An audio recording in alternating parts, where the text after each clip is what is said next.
El libro que les presentamos hoy se basa en buena parte en la vida de Federico Ott, un inmigrante alemán del Volga que llegó a la Argentina en 1912. El libro incluye además muchísimos tramos de la vida de muchas otras personas más que han pasado por el mundo sin subirse al escenario de lo que la televisión llama ricos y famosos, y ni siquiera a un espacio de aquellos que reciben un mínimo de amor y reconocimiento.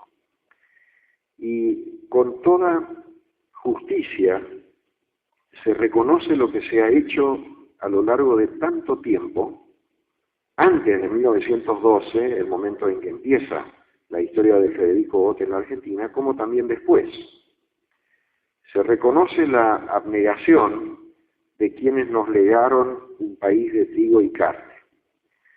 Sus datos figuran en las crónicas del progreso, las estadísticas del engorde, los rubros de exhibición y la lista de importaciones y exportaciones. Pero casi nadie conoce la historia de la gente más humilde. Sin embargo, esas personas también nos legaron los valores de la fe, la solidaridad, la resistencia y la esperanza. Nos entregaron sus lágrimas, sufrimientos, duelos, tristeza y desesperación. Personas quizás anónimas la mayoría, pero no desconocidas para Dios. En 2010, luego de 35 años, yo pensé que era tiempo de darle una forma literaria a esta historia, no para relatar simplemente la historia como lo hacen tantos otros libros, sino para verla una vez desde la perspectiva de los pequeños, de los humildes y de los pobres y marginados.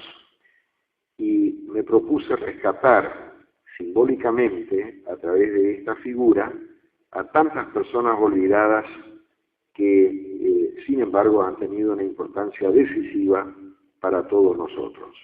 Los datos geográficos e históricos de Rusia, Alemania e historia son reales, corresponden a la realidad, así también los trenes, barcos, los trámites de la ciudad, de los paisajes, el sistema de arrendamiento, el trabajo de los peones, las construcciones, las comidas, las langostas, los libros, las revistas, los pastores itinerantes, el pastor Riffel, los comienzos de la radiodifusión, todo ello es real.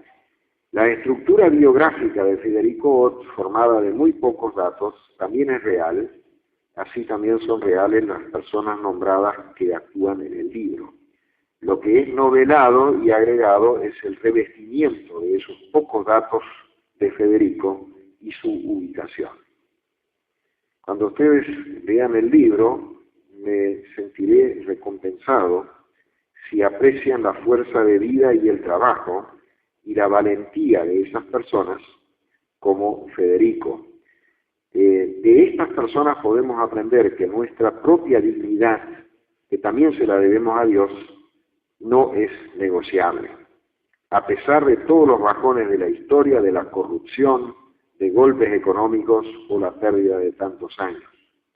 Historias como la de Federico nos enseñan a repensar, apreciar y amar a las minorías, a todas las minorías, del tipo que fueren, porque la verdad no se maneja por la mayoría.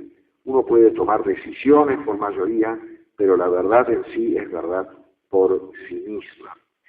Federico Ott y muchas otras personas anuncian el triunfo del trabajo solidario sobre la explotación egoísta, el temple sobre la ruindad mezquinera de politiqueros, la esperanza sobre la tristeza, la fe sobre la anulación de la dignidad y la vida sobre la muerte.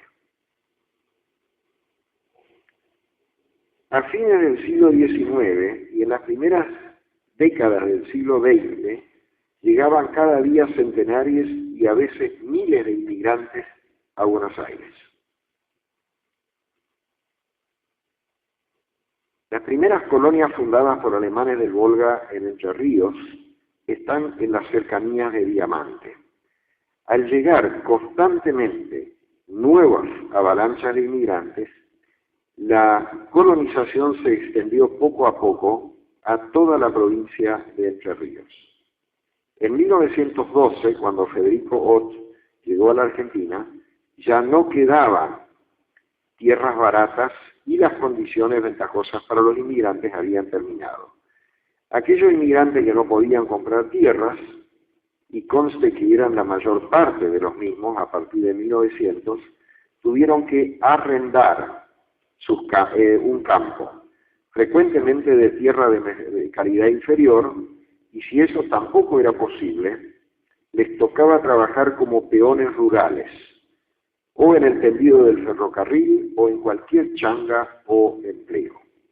Esta es la situación en la que se halló Federico Ott, a quien ubico en el libro por unos cuantos años como peón rural en una estancia a 25 kilómetros de Federal, en medio del monte de aquella región. Y aquí cabe recordar el temple de aquellas personas que lucharon contra viento y marea y que en las tremendas tragedias del siglo XX supieron mantener su fe y su dignidad. Pobreza, explotación, soledad, la Primera Guerra Mundial, la violencia que acompañó el proceso histórico en Rusia, luego llamado Unión Soviética, la alta mortandad infantil y también de muchas madres en el parto, enfermedades, víboras, hambre, fracasos, engaños y desilusiones. Pero al mismo tiempo hay que subrayar también la inquebrantable fe y una enorme confianza en Dios de aquellas personas. La fe no fue garantía de que todo les saldría bien y que siempre tendrían suerte. Muchas personas nunca pararon de sufrir, pero en todo su sufrimiento nunca pararon de creer y de tener fuerza y esperanza. Esta fe les dio dignidad y jamás negociaron esa dignidad. Ellos alimentaban su fe en la soledad, en pequeñas familias, en la comunidad cristiana o allí donde existía alguna capilla o la posibilidad de hacerse de una, se congregaban y seguían alimentando su fe con la Biblia, el libro de oración, el himnario o la oración personal, extendiendo así una red de iglesias por toda la provincia y por todo el país. Federico Ott pasó su vida entre Crespo y Bobri, trabajando como jornalero en las cosechas y changas.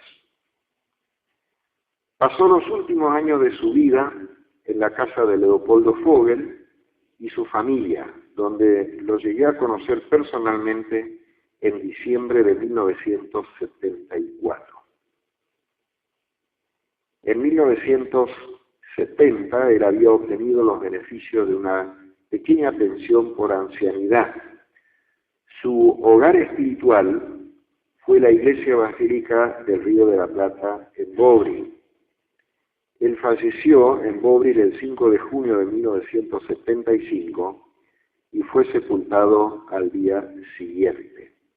Yo tuve el privilegio de escuchar tramos de aquella experiencia de boca del protagonista mismo, ya con 90 años, en los primeros meses del año 75, en la casa de Leopoldo Vogel, donde Federico pasó los últimos años de su vida.